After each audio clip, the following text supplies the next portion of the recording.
Hi guys, welcome to my channel for another video. If you have not seen my previous video, so please check the description and click on the link to see the video. In this video, we'll go ahead and implement the CRUD operation for our category. So you do see here the list of the category that we store in our database. Now we'll go ahead and then implement create category, and then we'll do also implement edit and delete. Okay, so in our previous video we saw how we receive this list from database, implementing get function to receive all those things. So if you have not seen my previous video, you can go back and watch that. And once you finish, and then you can start looking on this one. So here you see when I click on create category, I do see view like this. And here, if you put the name of the category, anything, all right, let's say king, and then click on create, it will create it here. On the bottom, you can see the king just got added to our category. And then also if you see edit here, we can also edit to something else, right? And click on edit, and it got edited. And if you want to delete it, you can go ahead and then click on delete, and we do see it got deleted. So let's go ahead and implement first create, and then we'll go implement delete and all. Going to copy this. Okay, then I'm gonna put this here, change the name, cert. Okay, so I'm gonna have here in question mark ID.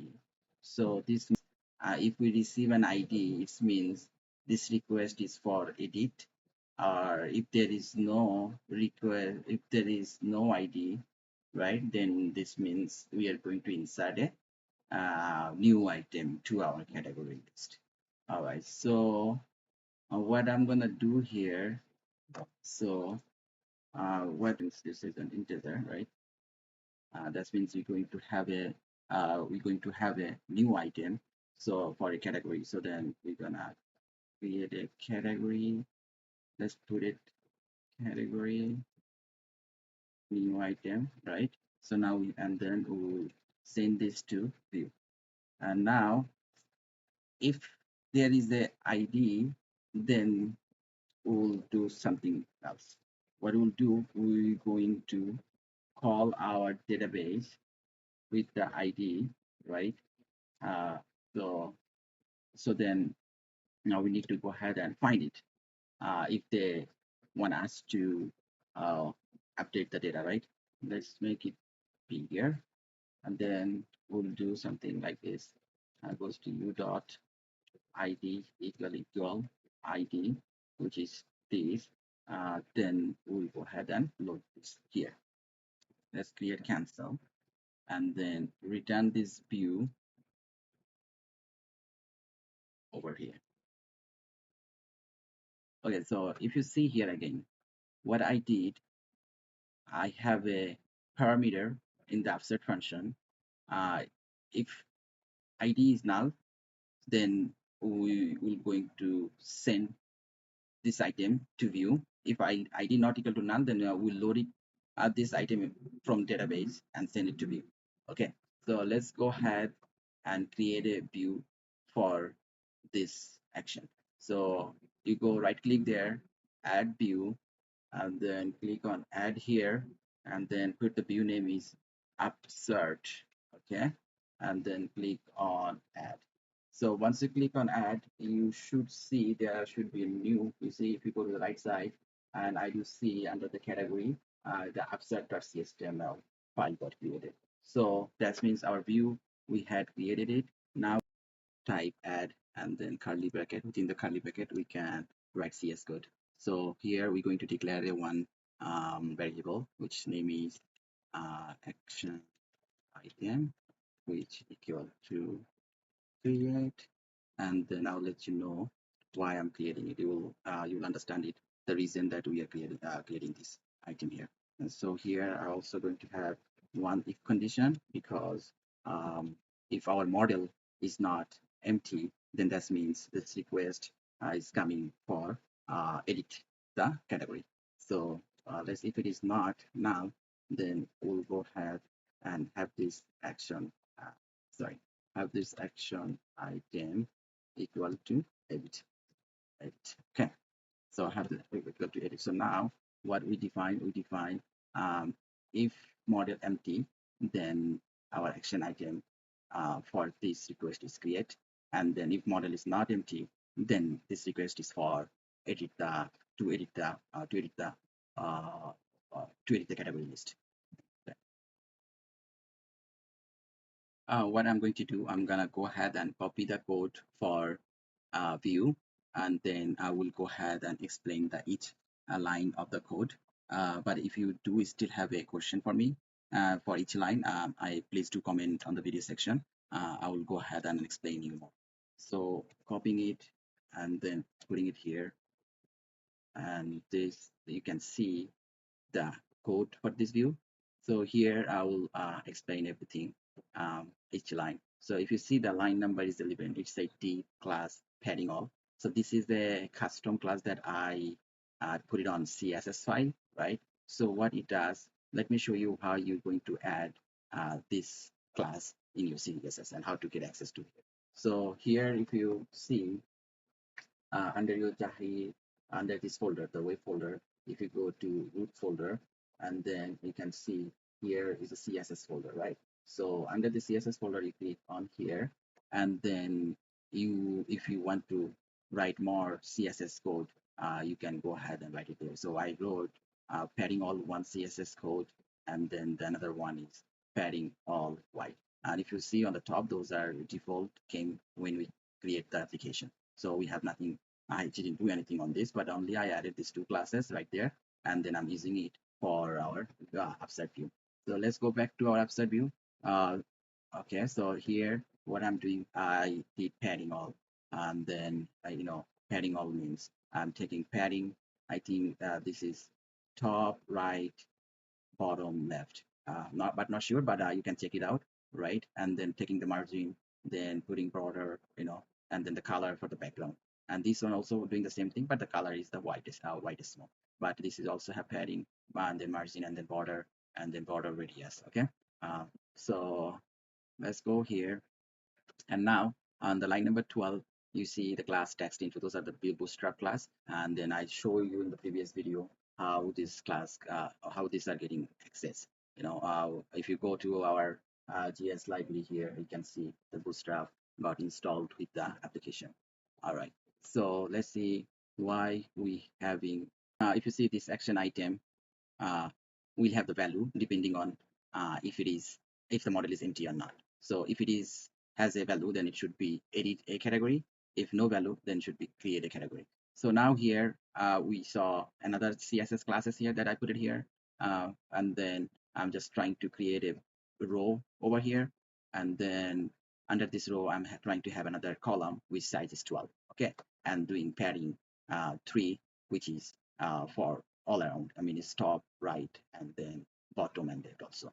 And here, if you see, these are all Bootstrap class. Okay, these are not the CSS class. This coming from Bootstrap. Okay, and then here I'm creating a one form, right? The form is to its method is to post, and then the action is accept. So it means when we are submitting this form, the ASP action means we are having an action under controller, which name is upsert, and this method is post. Okay, and then here if you see the deep validation summary right there, and I put it on made only, and then this text in there. Let's say if we are submitting any kind of category name that has some kind of restriction. Restriction means, like, you remember that I put the length is not going to more than 30. So if the length of the category is more than 30, then this validation will check and then fail the action. It will tell that your category length cannot more than 30. So here we're putting this to keep our validation. And then we are creating another row. And under this row, what we are trying to do, we are trying to create an empty column. with space 1, and then here we are creating another column, space size is 10, right? And then and the last one was also empty column with the space 1. So if I work on this one, let me show you what is happening here. Here what I did, I'm creating another row under this column with size is 10, right? Which is taking a class column 3. This is the, since we are submitting a form, so we're using form group bootstrap class here, and then the label is for name. So what we're going to do, we're going to display name label for ESP. So you see here the ESP form means like this is a class, right? Property. So when I, let me show you, if I delete this and then type name, you see the suggestion showing me here is a property of this category class, since we already passing category to it. So when I use ESP for, right, it will means we are trying to, or pointing to property of that class. Okay. So this is the label, and it will show name as a field, name as a field. So here if you go down another column within 9 size, right, in that row. So this is also, so this is not the label attribute, so this is input. So this is what's for label, and this is input. So here the placeholder I put max 30 characters. It means like the user can see the message saying that he cannot enter the length more than 30 characters. So if it does, then it will pop up the validation here, and then user will not able to submit the form.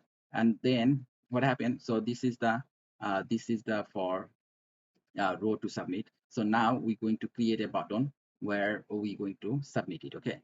Create a button means here you see we have a one button is for go back list, which is under this div, and then you can see I use some kind of bootstrap class to set it up. You just copy it, or if you want to have something else other than this view, you can also set up, but make sure you do copy everything correctly here, for ESP action, and then something that we are not using bootstrap. So here you can see I put ESP action here equal to index. I already told the ESP action means we have a action under the controller, that action name is index. So whenever user click on this button, BTN primary is a button, right? What it will do, it will route to that action. Okay, so that's why I put it index, right? So if user click on go back list button, it will take them to index function, and then from the index function it will show the index view for the for the category. And then if you go down here and you see if model not equal to null, then we'll go ahead and use this. If model is null, then we'll go ahead and use this. So that means that means, let me type it, action item. You remember that we typed this one over here on the top. So here, here what happened if model not null, then we know we are having a edit function, right? So here it will show edit, okay, and then button show as edit, and if empty, then button show as create. Okay, so let me, and then you see this is button, I'm saying again, this is all bootstrap. If you need to understand, you need to watch bootstrap tutorial to understand all this.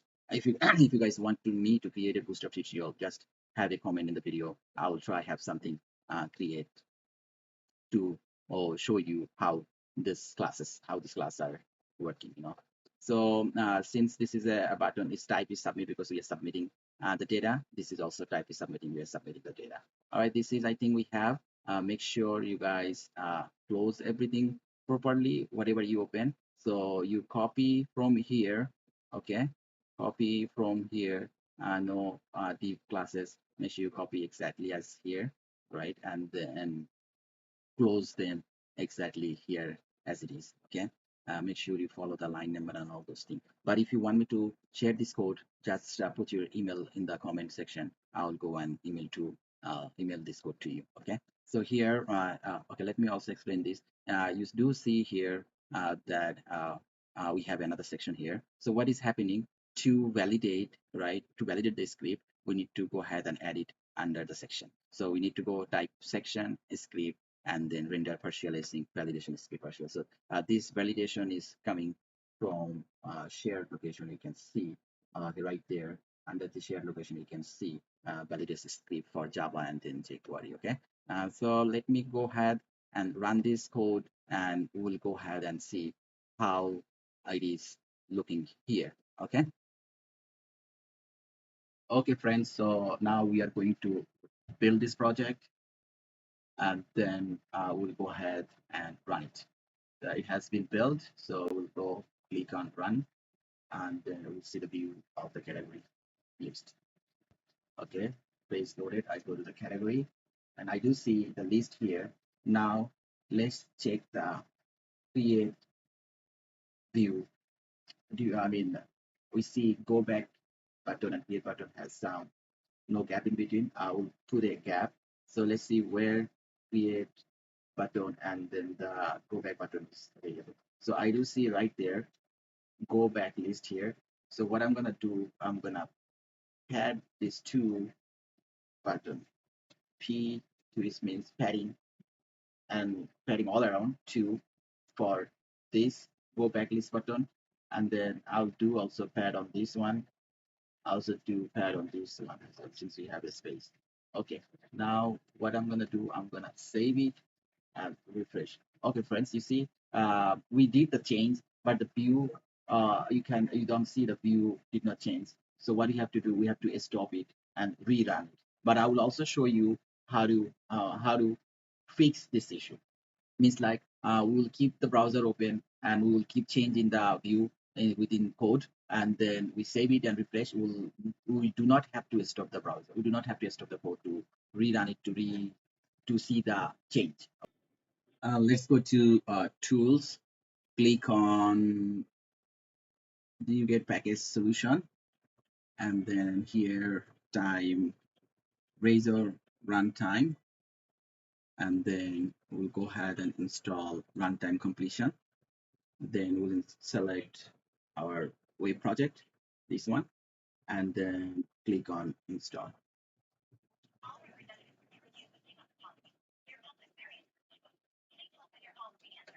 Once installs complete, we need to go to program.cs file, and then here, if you see line number 15, it says builder.services.add controller. Here we will try to add razor runtime completion. Okay, so once we add this, right, it will allow us to see the changes that we will made on our CS file. Okay, the CS file means abstract.cs file. Let's say we run our project and the project is running, and then what we have to do, if we do any change on view, right, and then if we click on save and then refresh the page of the view, it will show the updated changes. If we do not implement this razor runtime implementation, right, then we had to stop project and then again restart it to see the changes on view. So it allowing us to see the updated changes on view without without restarting the Visual Studio.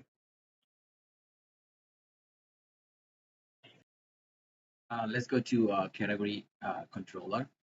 In the category controller, we will go ahead and implement post function for abstract. Okay, so I'm going to copy this and then paste it here. Let's make this function as an async function, and the async function make uh, performance faster. All right, so let me first make this function as a post function. So here you have to put http post, and then I will put async here and then task. All right, okay, and you see this is now post, and then this is get. By default it is get, but if it is a post, then you have to put the post here. So here we will, if the item is new, then there would not be id value. If it is for edit, then we would have id value, and also we'll receive category from the view as well, right?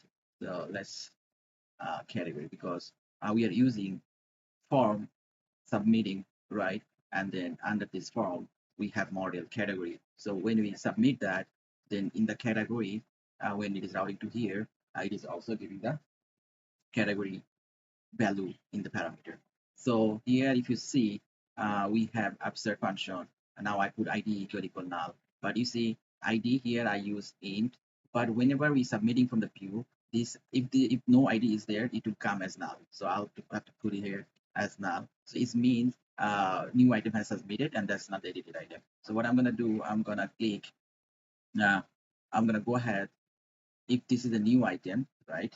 I'll go ahead and add it to the database. So here we have context, right? We'll go ahead add it to our database context dot categories dot add. I'm using async method, so I have to put something like this.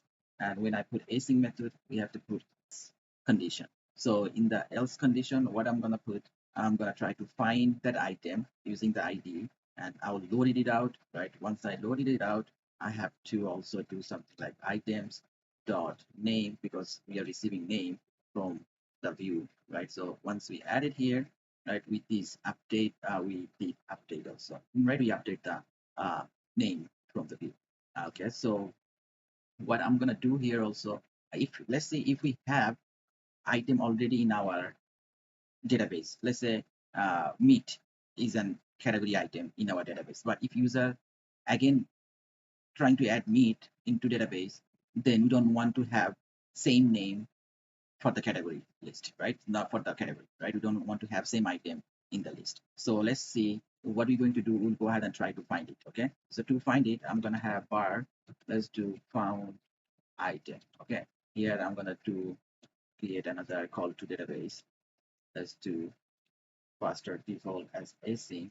Right, this time I'll go ahead and find item with the name.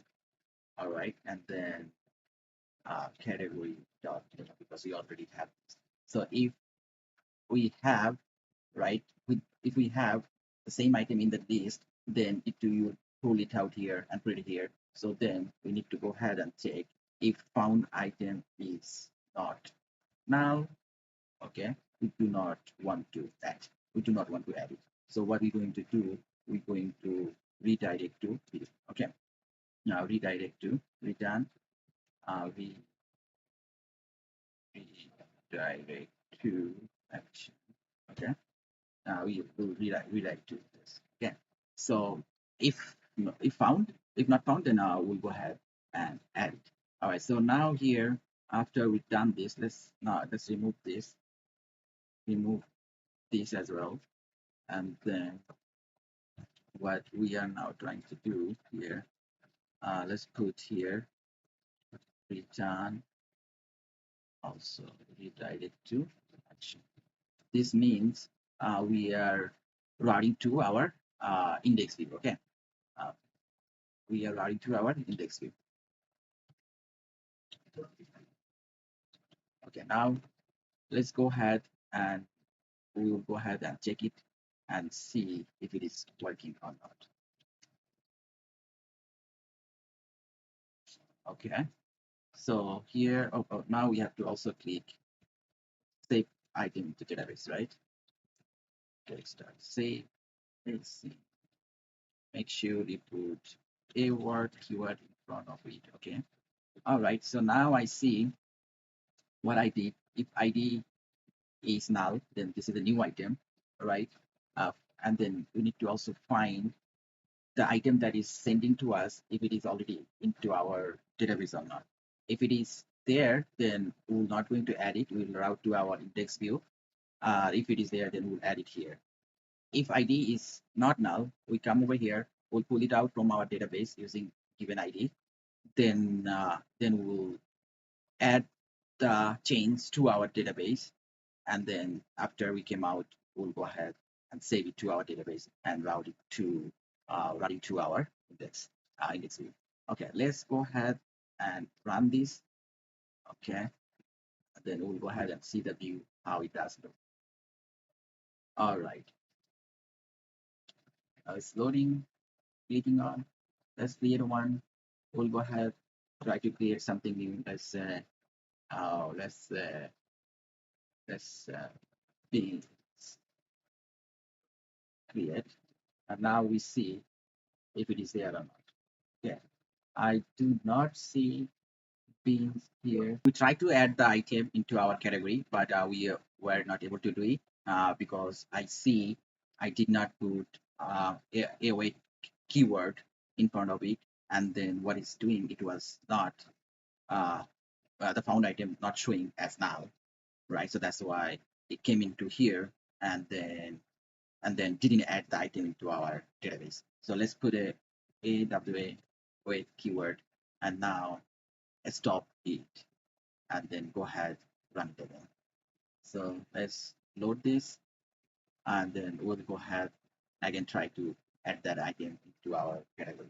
So let's create put anything here, and then I'll click on create. So once I put okay, once I click on create, and I saw the item has been added to our item has been added to our list. So let's do edit. So now I'm gonna put anything edit. Okay. So click on edit. Now come down, and we see the updated result of edit. Okay. Now let's say I already have meat.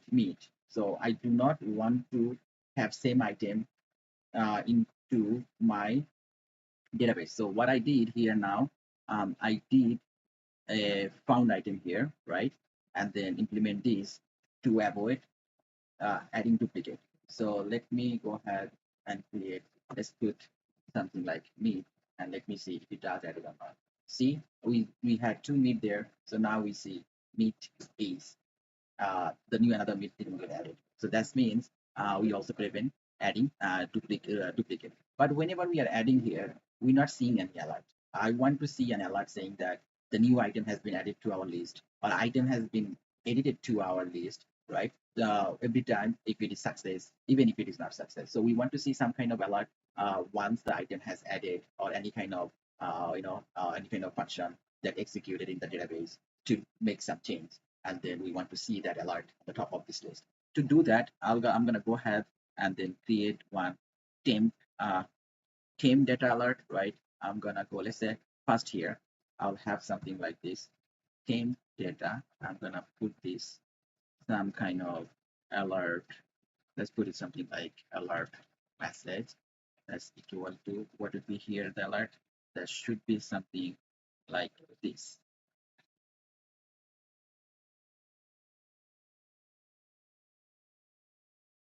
Something like this. Make it bigger so that you can see the full view of my screen. So you see here I put category.name is an existing item found in the list. Okay, so that means this item, whatever we are trying to add, it is already existing item, and we found it, and we're not going to add it. Okay, let's do another copy this item, and let's say if we are added here, I'll go put this thing here, not there, because right after this operation, then I'll put something like this, copy, and then put it here. Category name, this means category.name, the item that we're going to add, has added into the category list. And then let's say the edit, then I will have some for edit as well. I'll copy this, put it here on the bottom, and I'll type it, edit it into the category. Okay, now how are we going to display to our view? So you see the team data, uh, right? So, and we are storing messages under using the alert message, So we have temporary data, and then we're saving temporary data using alert message. And in this alert message, we are storing the message. So we'll go ahead and go to our index, because we are routing to our index view, not to our abstract view. Make sure you understand where we are routing. We are routing to our index view for category. So that means this alert we need to display on our index view, not on our abstract. So we store the message, and this message we're going to display on our index view. Let's click on the index view, and I want to display it on top of it, right? So here you do see the index view on the top. I did the change and put it here. All right, so you just copy this and paste it to your view on the top. So here saying alert message, right? But I have changed to uppercase. So I'm going to copy this and then go my index and put it here. This is all Bootstrap. If you're using Bootstrap 5, make sure you check your Bootstrap how to close alert button on Bootstrap, so you may get the idea. Okay, so here now now we have the message that we stored, right? So you see what is done is doing like add temp data alert message not equal to null. So it means initially when we loading index page, this didn't have any message. Once we try to create, then from create function, it goes to here and we are storing data to our upset function, right? We are storing alert message to our after function. So after function, upset function, we have those alert messages on the temp data. But in upset here or on in index, we do not have any temp data, you see. We did not. So when we are routing from this function, right, to this we have temp data, and then when it check here it found temp data and displaying in on the top. All right, so let's go ahead and we'll go ahead and test it now. Okay, click on stop. I'm gonna go ahead rerun it. Let's make it small now.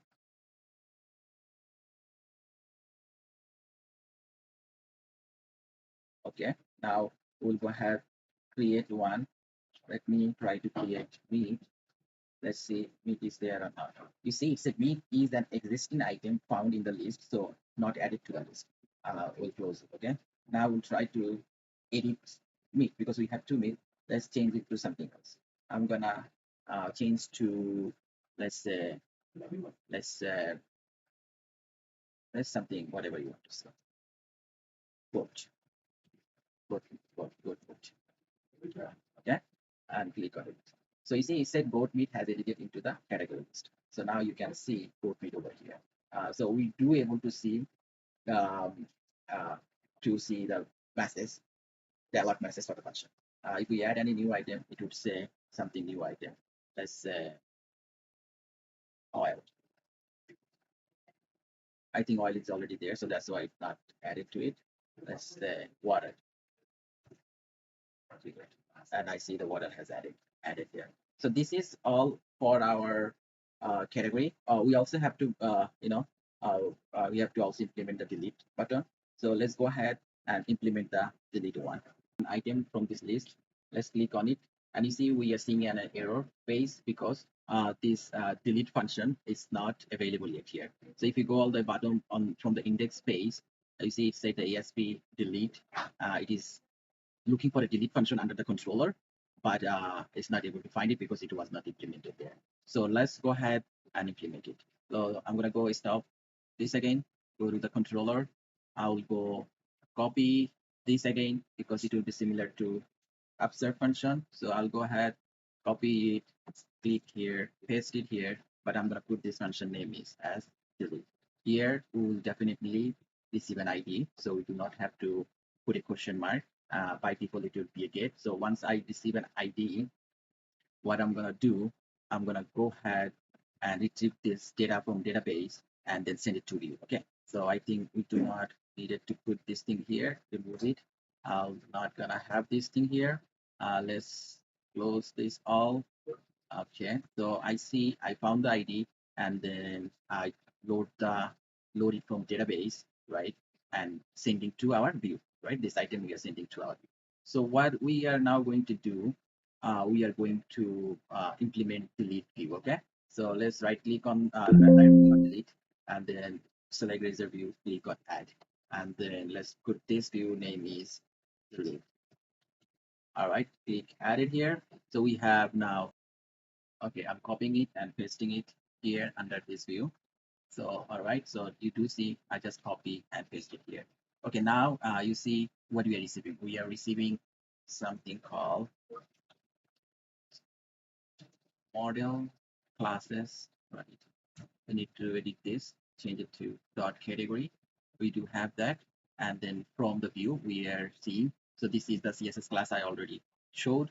Take the video where I already said that this is a class that we are getting from here, you see. So make sure you do have one class name under this CSS file and put it there, right? Then you have similar view like this to you as well. So go back there, click on row, right row here, copy as you see here, right? And then here you say the delete item and then all. Yes, we have also index action to go back there, and then you see the category model.name that we want to delete. We will go ahead and show it. And then also here, when we are click on delete button, right, it is passing ID to our post delete actions parameter. Okay, so let me run this and show you how this view looks like. Okay.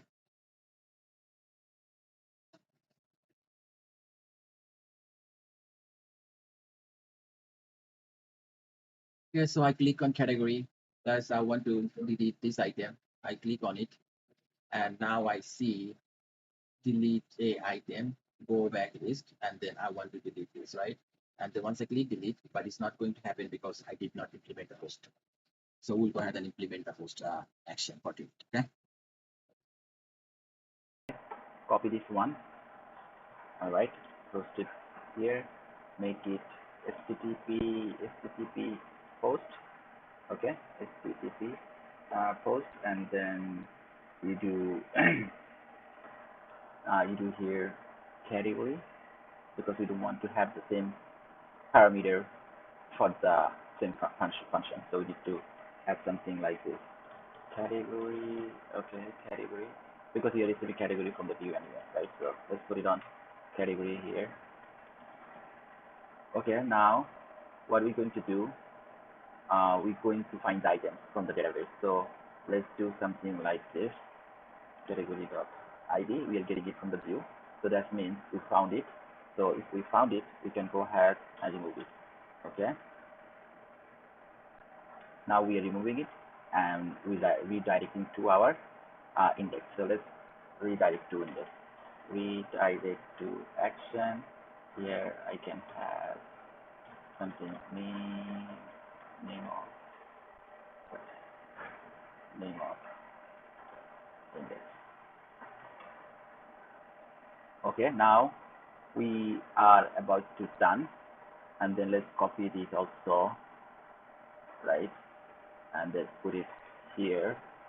Make it alert message category as deleted.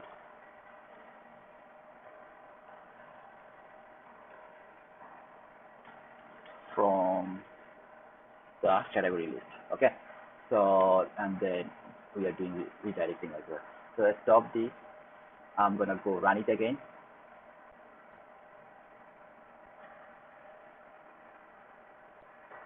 It is loading.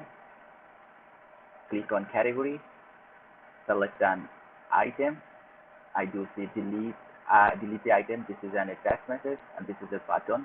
If you do not want to delete, you can click on it. You can go back to the list again.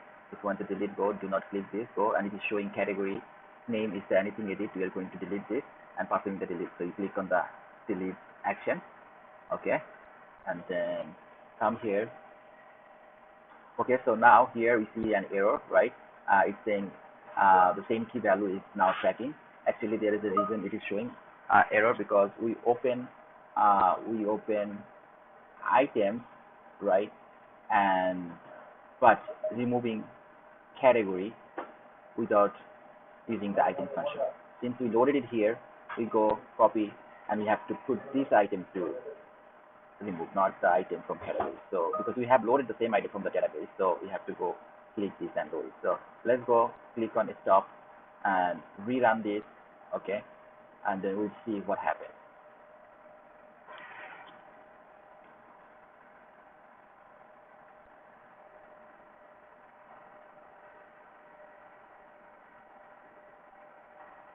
Okay, that has deleted from the category list, right? You can see. Let's delete this one again. Oh, okay. So one more thing I forgot to add it here. Make sure you do also not forget. Here we did not save the data. We did not save the database. So if you see here, it didn't get deleted because we have not saved the database. So make sure we do save the database, as every time we are adding it, we are performing any kind of update, delete, or edit performance. Okay. So let's save it. You know how to save this. Context dot save changes to async. I also want to make this one as the async function. Let's make it as async. Okay. Because we are doing IO operation to our database, so it's better to have asynchronized.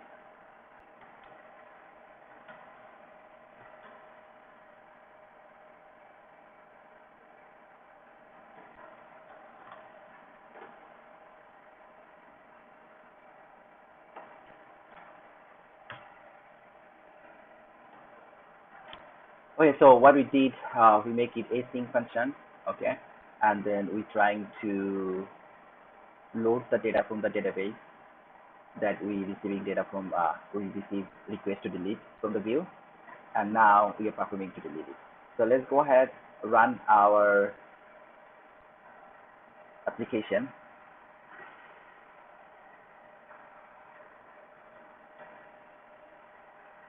go to category, now click on delete.